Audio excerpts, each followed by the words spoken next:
Have you ever wondered why you can remember a totally fake urban legend you heard years ago, but you forget the key points of a business presentation like 5 minutes after you walk out of the room? It's weird, right? Some ideas just seem to have this stickiness while others just vanish. So let's dive in and figure out what makes an idea actually last. And to really get to the bottom of this, we're going to start with a story that you've probably heard in one form or another. It's an absolute classic, and it's the perfect example of an idea that is truly and kind of terrifyingly sticky. So the story goes something like this. A friend of a friend is out of town on a business trip. He wraps up his meetings, heads down to the hotel bar for a drink. A woman comes up, offers to buy him another. He's flattered, he says yes. He takes one sip, and that is the absolute last thing he remembers. He wakes up and he's in a bathtub full of ice. He is completely confused, totally panicking, trying to figure out where he is, how in the world he got there. He feels this sharp pain in his lower back, and that's when he sees it. A note, scrawled on the bathroom mirror. He sees a cell phone on the floor next to the tub. With these numb, frozen fingers, he manages to dial 911. The operator tells him to calmly reach behind his back. "Sir," she asks, "is there a tube coming out of your lower back?" He feels around, and there is. The operator's voice is steady, but serious. "Don't panic. One of your kidneys has been harvested." Okay, so here's the crazy part. That story is 100% fake. It has never, ever happened. But I bet you'll remember it almost perfectly an hour from now. You'll remember the ice, you'll remember the tube, the chilling note on the mirror. So the real question is, why? Why does a false story like that stick, when so many important, true ideas just don't? Well, the single biggest reason our ideas fail is because of something Chip and Dan Heath call the curse of knowledge. It is the main villain of communication, and believe me, it gets all of us. Just look at this contrast. On one side, you have the kidney heist. You can picture it, you can feel it, you'll never forget it. On the other side, you have a line from an actual nonprofit paper. Comprehensive community building naturally lends itself to a return on investment rationale. I mean, one of these sticks. The other, well, it just slides right out of your brain, doesn't it? That's the curse of knowledge right there in action. So what is it? It's actually pretty simple. Once we know something, it becomes almost impossible for us to remember what it was like to not know it. There was this famous experiment where tappers were asked to tap out the rhythm of a super common song, like Happy Birthday, but the listeners almost never guessed it. Why? Well, because in the tapper's head, they hear the full song, the melody, the words, but all the listener hears is a bunch of random taps. The tapper just can't believe the listener doesn't get it. They've been cursed by their own knowledge of the tune. So, how do we break this curse? How do we actually make our ideas stick? Well, the good news is there's a system for it, a sort of checklist with 6 key principles that can make pretty much any idea way more memorable. Okay, the first principle is keep it simple. Now, this does not mean dumbing things down. It means finding the absolute core of your idea. Take JFK. He didn't say, "Our mission is to become the international leader in the space industry through maximum team-centered innovation." No way. He gave a simple, powerful goal that everyone from a janitor at NASA to the top engineer could understand.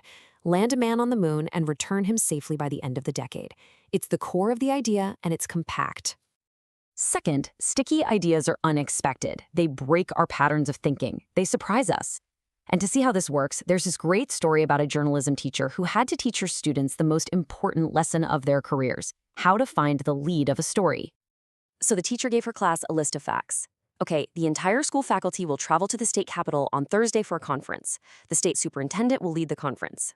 Then she said, write the lead sentence, and every single student wrote something like, "The faculty will be attending a conference," and every single one of them was wrong.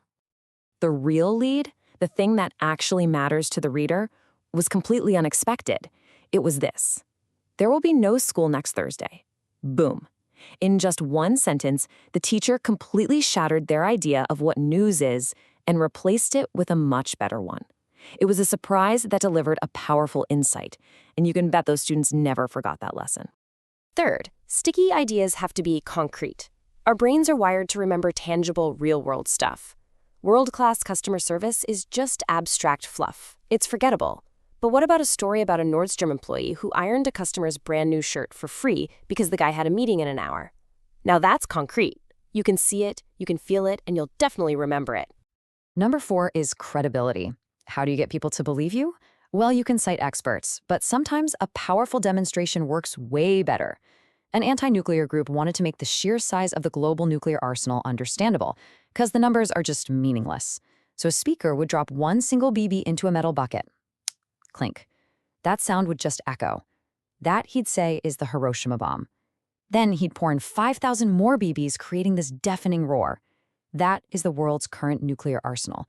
It makes an unbelievable statistic suddenly, shockingly credible. The fifth principle is emotional. If you want people to care, you have to make them feel something. Research from Carnegie Mellon shows this perfectly. When I asked people to donate to starving children in Africa, a big statistic, people gave about $1. But when they asked them to donate to Rokia, a specific 7-year-old girl from Mali, they gave more than double. It's like Mother Teresa said, if I look at the mass, I will never act. If I look at the one, I will. And finally, number 6, stories. Stories are basically flight simulators for the brain. When you hear a story, your brain is actually running a simulation, mentally rehearsing for that situation. When we hear about how someone solved a problem or navigated a tough spot, we are way better prepared to act if we find ourselves in the same shoes. Stories give us context and inspiration, and they really push us to act. So here's the big takeaway. This isn't about having to be some kind of creative genius to come up with sticky ideas. Not at all. It's about spotting good ideas that are already out there and then using a framework to shape them, to make them even better. And you can remember that framework with a simple acronym, SUCCESS. Is your idea simple? Is it unexpected? Is it concrete, credible, emotional, and is it told as a story? That right there is your checklist for making just about any idea stick. So I'll leave you with this. Think about your own work, your passions, whatever is important to you. What is one idea that you have? One that really, truly matters, that you need to get across? How can you use these principles to make sure that it doesn't just get heard, but that it actually sticks?